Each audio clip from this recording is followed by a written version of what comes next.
અમે હર્ષિદ્ધિ પરિવારના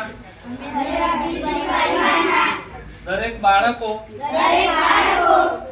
મોટા થઈને સમાજ સેવાનું કામ કરીશું અને ખરાબ વ્યસનો અમે નહીં કરીએ અને અમારા જોડેના પણ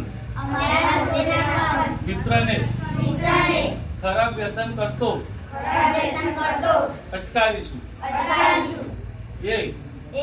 અમે માતાની સાક્ષીએ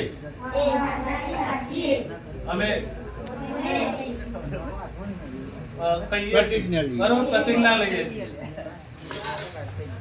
હવે આ બધું ફાયદો કોણ થશે? તમને નહીં પીવાનું તમને પહેલી તો ગોળી મળી જશે. તો આવો છોકરો પીતો નહીં, પહેલું સારો સીધો છે એટલે પહેલું તો હકું થઈ જશે, પહેલા પડી જશે. અને જો પીતો થઈ ગયો તો એને મળ્યું તો મળ્યું, હવે તો નથી. બરાબર છે? પહેલું બંધ કરી દેવાનું. હા, અને હવે આપણે જે બીજું કામ હોય એ તમારા લાયક હોય એવું કરવાનું. બરાબર છે? ચાલો.